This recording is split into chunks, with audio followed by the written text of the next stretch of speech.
것이 어린아이와 같다가 장성한 사람이 되어서는 어린아이의 일을 버렸노라. 우리가 지금은 거울로 보는 것 같이 미하나 그때는 얼굴과 얼굴을 대하여 볼 것이요 지금은 내가 부분적으로 아나 그때는 주께서 나를 아신 것 같이 내가 온전히 아니라. 그런즉 믿음, 소망, 사랑 이 세 가지 항상 있을 것인데 그 중에 제일은 사랑이라. 고린도전서 13장 전자 1절부터 13절까지의 말씀. 아멘. 너무 놀랍지 않습니까? 우리 아이들이 제가요 오늘 그 설교 주제가 사랑이잖아요. 근데 찬양도 사랑으로 쭉 가고 또 갑자기 특성해 주시는데 이렇게 로마서 8장 말씀으로 또 사랑에 관한 말씀으로 특성을 해 주시니까 하나님이 예배하신 은혜가 있다라는 그런 생각을 해봤습니다. 하나님이 이 시간 함께 해주실 줄로 믿습니다. 여러분, 세상에 사랑이 없다면 어떻게 될까요? 상상할 수 없습니다. 아까 제가 잠깐 언급했지만 이게 헬런 켈러는 앞도 보지 못하고 또 듣지도 못하고 말도 못하잖아요. 근데 이 헬런 켈러가 사랑이라는 그 감정을 여러분 어떻게 배웠을까요? 이 헬런 켈러는요, 사랑이라는 감정을 배울 수 있는 그런 신체적인 조건이 전혀 없었습니다. 그런데 이 설리반 여사라는 이분이 헬런 켈러에게 끊임없이 사랑을 가르치는 거예요. 자연의 어떤 촉감을 통해서, 빛을 통해서, 여러 가지의 오감을 통해서 이 헬런 켈러에게 사랑을 가르치는데 그 사랑을 배우는 과정이 굉장히 어렵습니다. 사랑이라는 느낌조차 전혀 알지 못하는, 그런데 점점 사랑을 깨닫게 되는 거예요. 헬런 켈러가 설리반을 통해서 사랑이 이런 거군요. 그 과정과 기간과 어떤 그런 것들이 굉장히 힘들고 어려웠지만 결국은 이 헬런 켈러는 사랑을 느끼게 됩니다. 너무나 힘들게, 너무나 어렵게 그 사랑을 배우게 됩니다. 그래서 헬렌은 누구보다 사랑의 가치를 잊지 않았을 것입니다. 근데요, 이 헬렌만 그런 것이 아니라 우리 사람들도 마찬가지죠. 하나님께서 우리에게 하나님이 당신의 사랑을 정말 알게 해주고 싶어서 너무나 무단히 노력하고 계시는데 우리는 헬렌처럼 앞도 보지 못하고 듣지도 못하고 우리가 마음도 닫혀있는 상황에서 하나님의 사랑을 받아들이지 않았던 그런 우리의 무지한 모습이었습니다. 내가 너에게 정말 이 사랑은 너무 꼭 가르쳐주고 싶어. 이것이 없으면 네가 행복할 수 없어.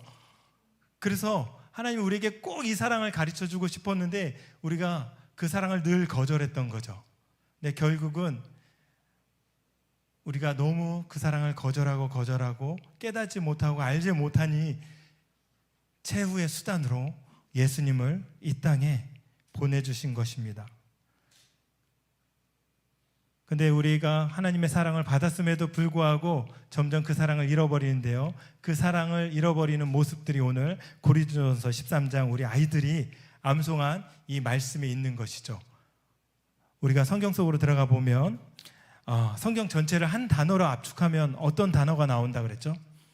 들어보신 적 있습니까? 너무나 쉽죠. 사랑이라는 단어가 한 단어로 압축하면 사랑이라는 단어가 나옵니다. 성경의 66권 굉장히 두껍지 않아요? 이 성경은 평생 한 번 보기도 힘들고 경험하기도 힘든 이 성경을 이렇게 꾹꾹 눌러서 여기서 엑기스를 딱 빼내면 한 단어가 뚝 떨어지는데요, 사랑이라는 단어가 이 안에서 우리에게 딱 주어지는 것이죠.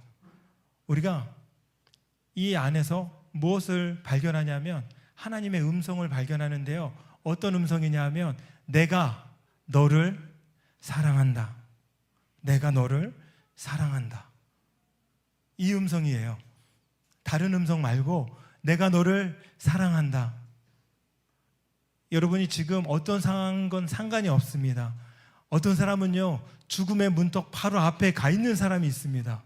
그래서 정말 최후에 그냥 한 번 내가 예배당에 가봐야 되겠다, 그 마음으로 예배당 문을 활짝 열고 딱 들어갔는데 그때 메시지가 내가 너를 사랑한다. 이 말 한마디 듣고 죽음의 기로에서 다시 돌려서 다시 인생의 기쁨과 어떤 하나님의 참된 사랑을 경험했던 그런 사람들의 이야기를 우리가 너무나 많이 들을 수 있는 것이죠.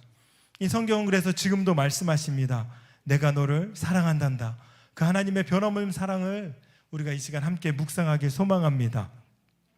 있잖아요. 오늘 고린도전서 이 말씀을 봤는데 여기에는 고린도 교회에는요, 이 사도 바울이 고린도 교회에 편지를 보낸 내용이 이 고린도전서 후서 이렇게 나와 있어요. 네, 중요한 거는 문제가 없을 때 이 편지가 발송이 된 걸까요? 예, 여러분, 문제는요 전혀 우리에게 해로운 것이 아닙니다. 이 성경의 대부분의 책은요 문제가 발생했기 때문에 이 성경이 쓰여진 거예요. 이 고린도 교회 교인들이 수많은 문제가 있었기 때문에 이 성경이 또 집필이 됐는데, 이 사도 바울이요 그 문제를 해결하고자 이 성경을 집필해서 고린도 교회에 이렇게 보내게 됩니다. 근데 그들에게 가장 필요한 것이 무엇이었을까요? 그들에게 필요한 것은 오늘 말씀드린 사랑이었다는 거죠. 하나님의 사랑, 그 사랑. 고린도 교회에는 정말 많은 달란트가 있었습니다. 은사가 있었어요. 막 다른 언어로 말을 하고 병든 자를 고치기도 하고 또 다른 사람의 방언을 통역하기도 하고. 여러분 혹시 그 통역의 은사 있으신 분 있으세요? 없어요? 예. 고린도 교인들은 다 있었어요. 그리고 혹시 방언은 다 하시죠? 예, 못하는 사람들도 있습니다. 못한다고 잘못된 거 아니에요. 그런데 방언도 하고 은사도 있고, 근데 누군가가 저한테 와서 이렇게 치료에 어떤 은사가 있는지 물어보면 저는 뭐라고 얘기할까요? 저는 없다고 얘기합니다. 왜? 저에게 없으니까. 그런데 어떤 목사님은 막 치료의 은사가 있어서 안수기도만 하면 막 벌떡벌떡 일어나는 그런 분들이 있어요. 예, 아직까지 그런 은사가 나타나고 있습니다. 그런데요, 수많은 은사를 받았습니다. 이 수많은 은사를 받았는데 이 은사를 누구에게서 받았냐면 성령 하나님께서 이 은사를 주신 거예요. 근데 이 고린도 교회 사람들은요, 성령 하나님께서 은사를 주셨는데 주신 하나님, 주신 성령님을 잃어버린 겁니다. 그리고 남은 거는 뭐예요? 내게 있는 은사, 거기에 집중하게 되는 거죠. 저희가 아이들에게 뭔가 사주면 이 아이들이요, 그걸 사준 부모님께 감사할까요? 예, 처음에 감사하는데 금방 잊어버려요. 그리고 그 사준 물건과 하나가 돼서 그 물건을 누가 만지면 막 화도 내고 빼앗기지 않으려고 하잖아요. 근데 정작 중요한 거는 그 물건을 주신 그 분이 누구인지 그분을 늘 생각하고 기억해야 되는데 이 고린도 교회에는 그런 것이 없었어요. 자식들이 부모의 재산을 물려받고도 부모님을 찾아뵙지 않고 그 재산을 펑펑 쓰면서 행복해합니다. 이런 사람들을 누구라 그러죠? 배응만덕한 사람이라고 합니다. 이 고린도 교회 교인들이 바로 이런 모습이었다는 거예요. 수많은 은사를 받았는데 그 은사에 집중하다 보니 그 은사를 주신 분을 잃어버리는 거죠. 주신 분을 잃어버리다 보니 또 뭘 잃어버려요? 그분의 사랑을 점점 잃어버리게 되는 것입니다. 여러분, 모든 은사는 선물로 주어진 것입니다. 선물의 출처를 버리면 모든 것을 버리게 되는 거예요. 그래서 그들에게 그 선물을 주셨던 하나님의 사랑, 그것을 점점 잃어간다는 것은 그들의 정체성을 상실한다는 것이고 그들이 가장 붙들어야 될 가치를 다 상실한다는 것입니다. 우리가 고린도전서 12장 3절 하반절에 이런 말씀이 있습니다. 성령으로 아니하고는 누구든지 예수를 주라 시인할 수 없다. 이 은사는 성령께서 주시는 건데요, 왜 주셨냐면 그 사람들을 사랑했기 때문에 주시는 거예요. 그런데 그 사랑은 다 버리고 주신 것에만 이것이 내 거야라는 것만 가득 마음속에 있는 건데요, 그 사람들에게 사랑을 잃어버린 것이 아니에요. 그 사랑이 하나님의 사랑을 거절하고 자신을 사랑하게 되면서 그 은사들을 더욱더 드러내기 시작하는 것이죠. 왜? 나 자신을 증명하기 위해서. 내가 이런 은사를 가지고 있어. 이건 나의 자랑거리야. 그 주신 은사를 주신 하나님이 나의 자랑거리가 아니라 그 준 은사를 통해서 나를 자랑하려고 하는 거예요. 여러분, 수많은 것들 많이 받으셨죠? 여러분 그거 훅 불면 금방 사라져요.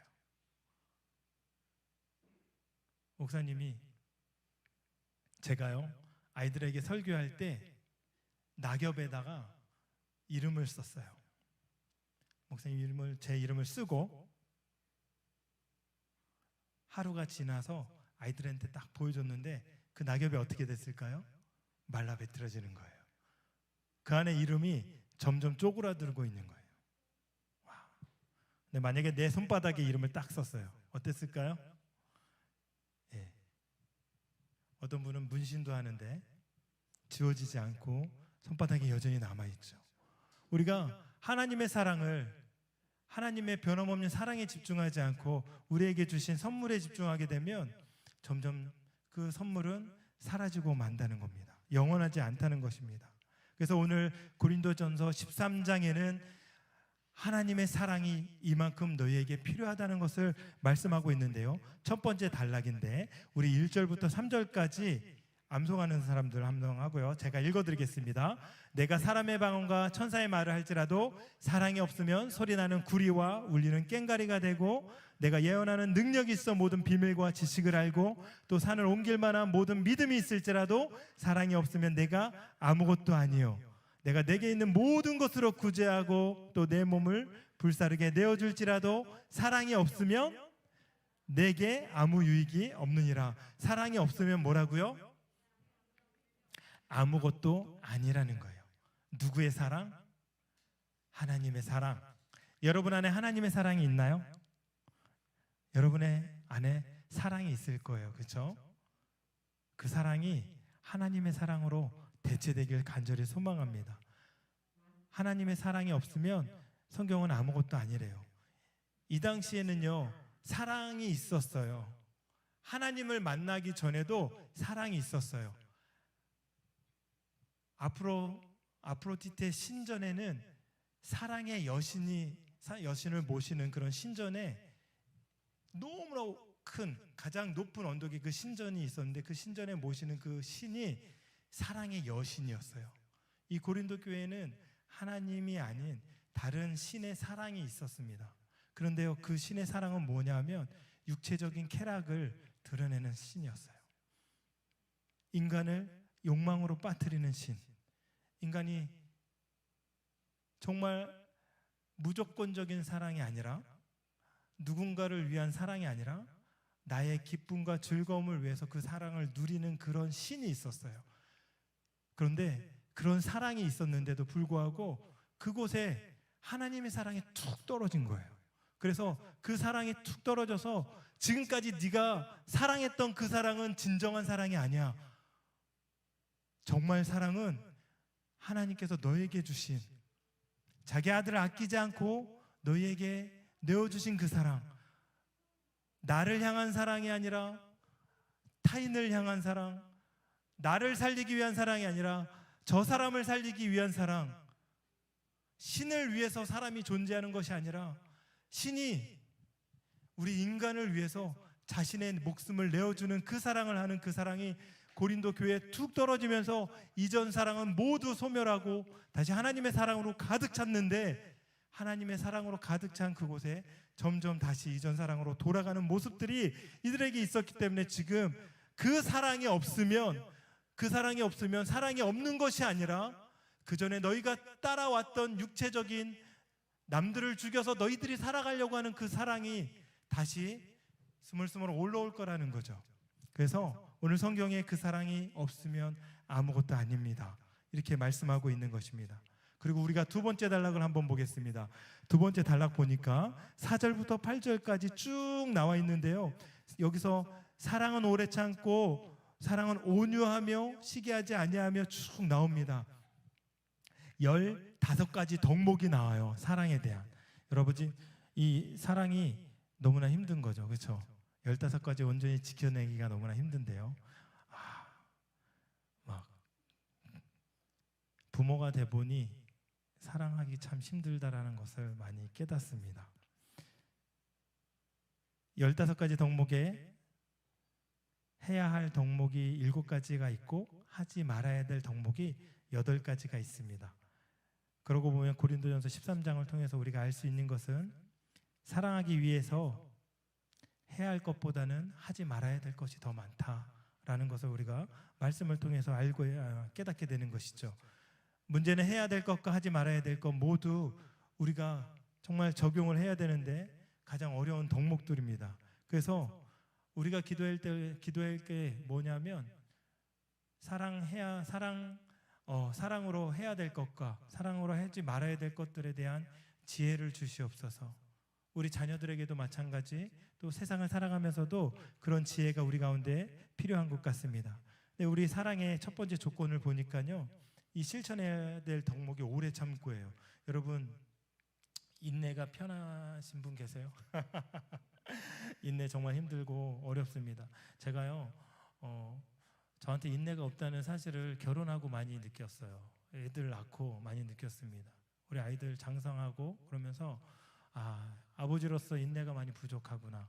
그리고 언제 또 느끼냐면 운전할 때 많이 느낍니다. 이게 또 서울에는 차가 많이 막히는데요. 저는 사실은 이게 정도를 딱 갈 때 예측 불가능한 사실에 대해서 굉장히 막 스트레스를 많이 받아요. 그래서 깜빡이 안 켜고 들어오면 막 너무 힘들어요. 근데 애들이 있어서 욕은 못 해요.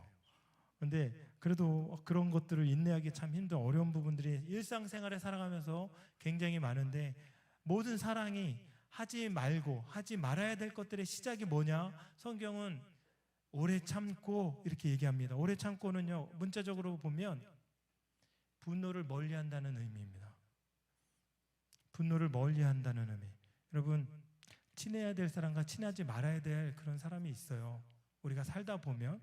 그런데 정말 말을 안 섞고 싶은 사람은 멀리해야 되잖아요.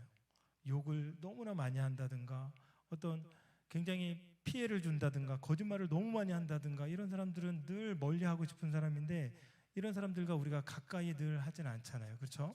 그런데 분노 마찬가지로, 분노는 우리가 정말 멀리해야 될 대상임에도 불구하고 늘 가까이 있다는 게 문제인 것입니다. 그런데요, 이 오래 참음 속에는 하나님의 마음이 다 녹아져 있는 거예요. 인류가 하나님이 태초에 천지를 창조하시면서 인류를 만드시고 그 이후에 오랜 시간이 흘러가면서 하나님께서 우리를 사랑하신다는 그 표현 중에 가장 두드러지게 한 표현이 뭐냐면 인내하시는 거였어요. 참는 거, 오래 참는 거. 하나님은 오래 참으시는 분이십니다. 끝까지 참지는 않으세요. 근데 오래 참는 동안에 하나님께서 때로는 책망도 하시고, 때로는 회초리도 드시고, 때로는 우리 마음속에 부드러운 겉면으로 얘야, 그러면 안 되지 않니? 이렇게 늘 말씀하시는 거예요. 성경의 마가복음 15장에 보니 자기 아들이 아직 살아있는 아버지의 재산을 달라고 합니다. 둘째 아들인데요. 이 당시에 살아있는 아버지의 재산을 달라고 하고, 그 재산을 들고 먼 나라로 가버리는데, 이 행위 자체는 용납할 수 있는 행위가 아니에요. 지금은 뭐 상관없잖아요. 이 당시에는 돌에 맞아서 죽어도 그 죄를 묻지 않는 이 아들의 행위입니다. 이 아들이 먼 곳에 아버지의 재산을 가지고 갔는데요, 다 탕진해버려요. 여기저기 다 써버립니다. 정말 음탕하게 다 써버리고 자기의 정욕과 기쁨을 채우기 위해서 다 써버립니다. 그런데요, 아버지는 그 아들을 기다려요. 계속 기다립니다. 하루, 이틀, 사흘, 나흘 계속 기다립니다. 여기서 우리가 정말 하나님 아버지의 마음을 우리가 깨달을 수 있는데요, 어느 날 이 아들이 모든 걸 다 탕비하고 돌아오잖아요. 지업 열매, 돼지 밥, 그거조차 먹을 수 없는 상황이 되자 돌아옵니다. 그런데 돌아오는 그 자리에, 성문 어귀에 그 아버지가 기다리고 있어요. 이 아들의 입장에서 보면 돌아온 그 시간에 어쩌다가 아빠가 기다리고 있는 거야. 그런데 아버지 입장에서 보면 아들이 올 때까지 항상 그 자리에 나가 있는 거예요. 쉴 틈 없이 그 자리에 항상 그 성문 앞에 나가서 이 아들이 언젠간 돌아오겠지. 인내하고 참고 기다리면서 아들을 그 자리에서 기다리는 거예요. 그 당시에는 돌아오자마자 아마 돌에 맞아 죽었을 겁니다. 아버지가요, 먼 발치 그 성문에서 아들을 기다리는 이유는 아들 대신 내가 대신 죽어줄 각오를 하고 그 자리에서 기다리는 거예요. 여러분, 사랑은 기다리는 거잖아요. 그렇죠? 기다려주는 거잖아요. 그게 사랑의 가장 기본적이면서도 가장 중요한 표현인 것입니다. 그래서 사랑은 오래 참고 하지 말아야 될 덕목의 가장 앞에 이렇게 말씀하고 있습니다. 사랑은 오래 참고. 집 나간 아들을 그렇게 오래 참고 기다리는 아버지의 마음으로 우리가 기다려주고 기다려줄 때 언젠간 돌아온다니까요. 네, 우리 아이들이 언젠간 돌아오고 또 비껴나간 그 관계 속에서 누군가가 또 돌아오고 하나님의 사랑에서 멀어졌던 사람이 다시 돌아오는 그런 은혜를 경험하게 되는 것입니다. 제가요, 하나님의 인내를 우리 어머님을 통해 경험했어요. 저희 아버지가 어릴 때 이제 다른 집 양자로 가셨어요. 그러니까 저희 아버지는요, 고생을 많이 하셨죠. 그 어른들은 고생을 많이 하시잖아요. 근데 태어나자마자 양어머니가 오신 거예요. 그래서 양어머니가 이 아들을 미우니까 죽이려고 눈 속에다가 계속 파묻은 거죠. 그러니까 이제 친척이 이러다가는 그 아이가 죽겠다 그래서 그 아이를 데려다가 양육을 합니다. 근데 저희 아버지가 배다른 형제들 틈에서는 교육을 많이 받았어요. 그 당시에는 교사를 할 정도로 교육을 받으셨는데 이 한을 못 넘기는 거예요. 그러니 매일 술에 취해서 늘 그렇게 살아가신 거죠. 그러니까 제 기억으로는 3개월은 약주를 계속 퍼 마시는 거예요. 그리고 한 달 정도 멀쩡했다가 다시 3개월 계속 약주하시는 겁니다. 마음속에 상처가 너무 많으니까 그런 게 있는 거죠. 근데 그냥 약주만 하시는 게 문제가 아니라 오면은 그냥 집안에 있는 모든 살림을 다 부수는 거예요. 그리고 바깥으로 그냥 내어 던지는 겁니다. 옛날에요, 그 전류를 변환시켜주는 도넌스라고 있어서 이딴 많은 도넌. 요즘에는 막 조금 해서 그냥 끼우면 되는데 옛날에는 정말 컸어요. 그런 걸 막 바깥으로 막 집어던지는데 수도 없이 집어던지는데 너무 튼튼해서 망가지지도 않아. 주워다가 다시 끼워서 쓰고 주워다가 끼워 쓰는데 던지기만 한 것이 아니라 저희 어머님을 기절할 때까지 둘겨 패고 막 그러신 거예요. 저희 옆에서 늘 아버지의 그런 모습을 본 거죠. 근데 저희 어머님한테 제가 이제 좀 장성해서 커서 여쭤봤어요. 어머니, 엄마 왜 그렇게 고생하셨는데 왜 안 도망가셨어요? 근데 어머님이 딱 한마디 하셨어요. 니들이 있는데 어떻게 도망가니? 자녀를 사랑하기 때문에 모든 고통을 다 받아내시는 거예요. 모든 폭력을 다 받아내시고 평생 그렇게 살아내신 거예요. 왜? 인내하신 거예요. 참으신 거예요. 다른 이유가 없는 거죠. 자식을 향한 그 사랑 때문에. 내가 떠나면 너희들이 어떻게 될까? 내가 떠나면 너희들이 금방 죽어버릴까 봐 도저히 떠날 수 없는 거죠. 우리 어머님 사랑은요, 예수님 사랑처럼 무조건적인 사랑으로 이렇게 기다려 오신 거예요. 그 사랑 때문에 제가 있는 것입니다. 그 사랑 때문에 여러분이 있는 것이죠. 할렐루야. 믿으십니까? 그 사랑 때문에 우리가 있는 거죠. 믿는 하나님의 자녀들은 더 깊게 나아갈 수 있는 거죠. 고백할 수 있는 것입니다. 예수 그리스도의 사랑 때문에 우리가 있다라고 고백하는 것이죠. 하나님께서도 이렇게 끝까지 참으신 이유가 있는 거예요. 말씀해 보니까 베드로 후서 3장 말씀해 보니까 주의 약속은 어떤 이들이 더디다고 생각하는 것까지 더딘 것이 아니라 오직 주께서는 너희를 대하여 오래 참으사 아무도 멸망하지 아니하고 다 회개하기에 이르기를 원하시느니라. 또 우리 주의 오래 참으심이 구원이 될 줄로 여기라. 우리가 사랑하는 형제 바울도 그 받은 지혜대로 너희에게 이같이 썼고 라고 말합니다. 오래 참음, 그 참음 자체에 목적이 있는 것이 아니라 참아야 하는 그 목적이 중요한 건데요, 그것이 뭐냐면 한 사람 한 사람이 주님께 돌아오길 원하시는 것이죠. 여기서 오래 참고라는 말은요, 희생하다, 또 제물로 바치다, 이런 의미가 있습니다. 여러분 어떻게 오래 참을 수 있는지 알아요? 자신을 희생하지 않으면 오래 참을 수가 없어요. 우리 부모님들이 그렇게 했던 것처럼 자신을 희생하지 않으면 절대로 오래 참을 수 없습니다. 사실은 요즘 희생하라 그러면요, 요즘엔 꼰대가 돼버려요. 그렇죠? 근데 희생 없이 되는 것이 없는 거죠. 내가 어떤 일들을 감당하면서도 그 일에 대해서 사명감으로 감당하지 않으면 그 일들을 이룰 수 없는 것입니다. 희생하지 않으면 세상엔 아무것도 이룰 수 없어요. 여러분, 돈을 가장 사랑하는 사람은 돈을 위해서 자신의 모든 걸 다 소진하고 다 희생합니다. 그런데 그것을 희생이라고 말하지 않습니다. 그럼에도 불구하고 하나님의 사랑이 우리에게 부어졌는데 우린 그 사랑을 가지고 누군가를 나의 삶을 위해서 나의 삶을 희생하는 것, 그것은 너무나 귀하고 소중한 믿음의 가치임에도 불구하고 그렇게 말하면 많이 싫어들 하세요.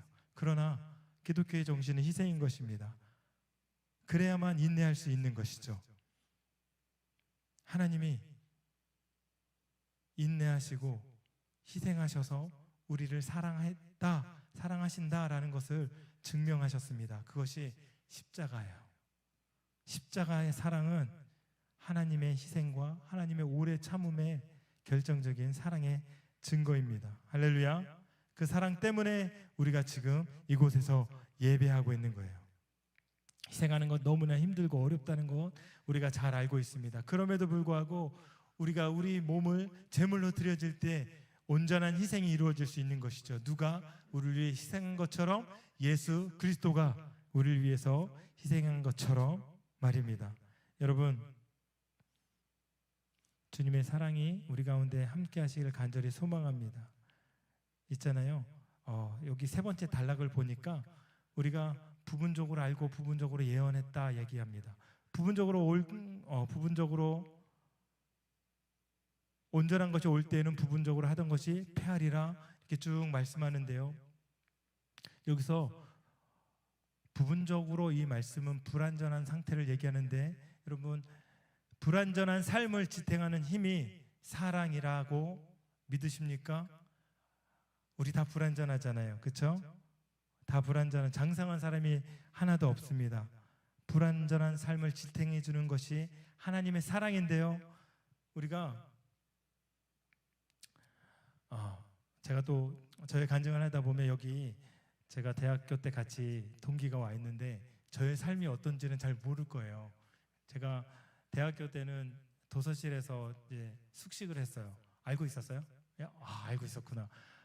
도서실에서 숙식을 했는데 정말 돈이 없어서 도서실에 있었는데, 도서실은 밤마다 그 보일러를 틀어줘요. 근데 거기는 돈이 없어서 보일러를 잘 안 틀어주는데 제가 이불이 없어서 롱코트를 덮고 자는데, 제가 그때 입고 다녔던 롱코트 기억하시죠?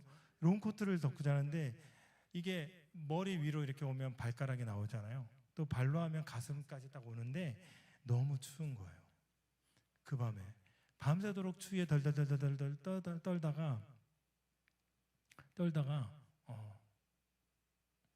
학교에 가면 온 얼굴이 퉁퉁 부어 있습니다. 그리고 또 이제 조금 시간 지나서 한 평 정도 되는 방을 얻었어요. 누구 소개로, 그 CCC의 어떤 정말 형제의 소개로 방을 얻었는데, 이제 거기는 안에 씻는 데가 없어서 또 바깥에 우물에서 씻는 거예요. 겨울에 완전히 그냥 꽁꽁 얼어붙은 수도에서 머리를 막 감는데 비누가 이렇게 안 칠해지잖아요. 잘 샴푸가. 그럼에도 불구하고 매일 거기서 이제 씻고 다시 학교에 가서 또 오면 또 거기서 씻고 늘 그렇게 생활을 한 1년 동안 2년 동안 그렇게 생활을 했던 것 같아요. 저의 삶이 굉장히 어떤 삶적으로도 굉장히 불안했고 심적으로도 굉장히 불안했던 그런 생활을, 그런 삶을 대학 시절에 그렇게 보냈습니다. 그런데요, 그때 제가 붙들고 있었던 말씀이 있었어요. 상한 갈대를 꺾지 아니하시는, 이사야 말씀인데요. 하나님의 성품이 상한 갈대를 꺾지 아니하시고 꺼져가는 등불을 끄지 아니하신다는 그 말씀이 여기에 꽉 박혀 있는 거예요. 시편 23편 말씀이 여기에 꽉 박혀 있는 거예요. 그래서 내가 비록 정말 불완전한 삶 속에 외롭게 위태하게 한 걸음 한 걸음 걸어가는데 그 위태한 삶 속에서 말씀이 나를 탁 붙들고 계시니까 제가 거기서 꺾이지 않고 넘어지지 않고 꺼지지 않고 늘 다시 일어날 수 있는 힘을 얻었던 것을 제가 기억합니다. 여러분, 불완전한 삶을 지탱해 줄 힘은 하나님의 사랑인 줄로 믿습니다. 우리가요 붙들고 있는 것 영원한 것이 없습니다. 제가 붙들고 있는 것 영원한 것이 없어요. 제가 가장 소중하게 여기는 우리 아이들 영원할까요? 우리 아내 영원할까요? 지금 저에게는 제2의 전성기입니다. 예, 정말 하나님을 만나고 예수님을 만난 그 복이 저에겐 가장 큰 복이고 그 다음 복이 우리 아내를 만난 복인데, 그러나 이 가정도 언젠간 제가 하나님 나라 가면서 해체되는 거예요. 왜? 하나님과 하나 되면서 하나님 나라에서 하나님 나라 가게 되면 아내랑도 헤어지겠죠. 물론 나중에 아내가 천국에 오겠지만 거기에서는 이런 가족의 모습이 아닐 거란 말이죠. 그러니까 영원한 것은 하나님의 사랑밖에 없는 것이죠. 그래서 불완전한 삶에 우리가 그 삶을 지탱해 줄 수 있는 그 삶이 다른 것으로 우리가 지탱하는 것이 아니라, 물질로 지탱하는 것이 아니라, 여러분이 가지고 있는 직분과 어떤 여러분이 갖고 있는 재능과 이 고린도 교회 사람들이 갖고 있던 은사, 그걸로 지탱하는 것이 아니라 오직 하나님이 우리에게 주신 예수 그리스도의 사랑, 그 사랑으로 우리의 불완전한 삶이 지탱되고 다시 일어날 수 있을 줄로 믿습니다. 제가요 마지막으로 이 말씀만 좀 같이 묵상하고 오늘 말씀을 마치겠습니다. 제가 묵상하면서 너무나 감동이 받아서 정말 눈물이 났는데요, 어떤 말씀이냐면 12절 말씀이에요. 12절 말씀 상반절에 보니까, 하반절에 보니까 그때는 주께서 나를 아신 것 같이 내가 온전히 알리라, 이 말씀이 있습니다. 문제 많고 말썽 많은 고린도 교회 성도들에게 이 말씀은 상상할 수 없는 위로의 말씀입니다. 여러분, 이렇게 얘기하고 있는 것 같아요. 여러분 지금 청동으로 만든 그 거울을 보는 것처럼 아마 여러분의 얼굴이 흐릿하게 보일 것입니다. 그래서 불안한 마음에 눈에 보이는 것을 목숨 걸고 잡으려고 한다는 그것을 내가 잘 알고 있습니다. 그러나 걱정하지 마십시오. 여러분은 주님을 희미하게 알지만 주님은 누구보다 여러분을 선명하게 그리고 온전하게 알고 계십니다. 그러니 우리는 이 순간을 사랑하면서 살기를 바랍니다. 이런 의미로 사도 바울이 이 말씀을 이 고린도 교회에 전했을 것입니다. 여러분, 연약함, 부족함, 때로는 하나님 앞에 말썽도 부리고 또 때도 부립니다. 여러분 정말 어떤 상황인지 제가 알 수 없지만 고난 중에 있는 분이 분명히 있을 거예요. 그리고 자녀의 문제로 마음 아파하는 분도 있을 것입니다. 부부간의 갈등으로 힘겨워하시는 분이 있을 것이죠. 사업 문제, 관계의 문제, 때로는 한 40명, 50명이 제 동영상을 보는데요, 그 동영상을 보는 분들 중에서도 지금 정말 죽고 싶어하는 그런 사람들이 있을 것이죠. 그런데요, 하나님이 보고 계시는 거예요. 우리를 알고 계시는 거예요. 하나님의 시선을 우리에게서 떼지 않고 계시는 것입니다. 하나님, 제가 왜 이렇게 살고 있죠? 하나님이 보이지 않습니다. 하나님이 느껴지지 않습니다. 그런데 그 순간에도 하나님이 그분을 알고 계시는 거예요. 내가 하나님이 없다고 느껴졌을 때도 하나님 이미 나를 알고 온전히 알고 계시다라고 얘기하는 거예요. 나는 거울로 보는 것 같이 희미한 그런 모습으로 주님을 대하고 있지만 하나님은 끝까지 당신의 사랑으로 나를 너무나 선명하게 당신의 품으로 나를 늘 품어주고 계신다는 말씀이 이 말씀을 통해서 묵상하게 되었습니다. 미래가 불안한 우리에게 지금 알고 있다고 합니다. 이 말씀이 우리에게 큰 위로가 되길 소망합니다. 하나님은 이미 모든 것을 알고 계신다고 하는 것이죠. 왜요? 사랑하니까. 어느 정도까지 나를 사랑하냐? 여러분 묵상해 보십시오. 아들을 주시기까지, 십자가에서 자기 생명을 내려놓기까지 우리를 사랑하고 계신다고 합니다. 나를 알고 계신 하나님, 주님이 자기의 생명을 아끼지 않고 사랑하셨고 사랑하고 있고 앞으로도 계속 사랑해 주시고 심지어는 영원히 사랑하신다는 그 사랑을 우리 마음속에 깊이 새기는 귀한 은혜가 있기를 간절히 소망합니다. 그 사랑을 십자가로 증명하신 것입니다. 지금은 비록 거울로 보는 것 같이 희미하나 그때는 얼굴과 얼굴을 맞대어 볼 것입니다. 우리 편에서는. 그러나 주님은 지금도 나를 당신의 사랑으로 선명하게 보시는 것입니다. 우리 마지막으로 13장 13절을 읽겠습니다. 시작. 그런즉 믿음, 소망, 사랑 이 세 가지는 항상 있을 것인데 그 중에 제일은 아멘. 사랑하면 보이지 않던 것이 보입니다. 우리 자녀 하나님의 사랑으로 사랑하면 그 전에 보였던 허물까지 하나님의 섭리로 보이게 될 것이죠. 사랑하면 세상이 새롭게 보입니다. 사랑하면 모든 것이 새로워지는 거죠. 세상이 변한 것일까요? 아니에요. 세상은 여전히 있어요. 지난주에 얘기한 것처럼 태양은 어제 뜬 그 태양, 작년 뜬 그 태양, 평생 여러분은 똑같은 태양을 보고 있는 것입니다. 왜 새해일까요? 우리 마음이 새롭게 되었기 때문에 새해인 것이죠. 그 사랑이 우리 마음을 새롭게 하였기 때문에 우리는 보지 못했던 새로운 세상을 보게 되는 것입니다. 새로운 하나님, 정말 이전에 보지 못했던 그 하나님을 보게 되는 것이고 아내의 새로운 모습까지, 단점까지도 사랑의 모습으로 보이게 되는 것이고 우리 자녀의 모습도 그렇게 보이게 되는 것입니다. 할렐루야. 그래서 성경은 말씀하고 있습니다. 믿음, 소망, 사랑 이 세 가지는 항상 있을 것인데 그 중에 제일은 사랑이라. 하나님의 사랑이 여러분 삶 속에 늘 임하고 올 한 해에도 넘치는 사랑으로 함께하는 그런 은혜가 있기를 간절히 소망합니다.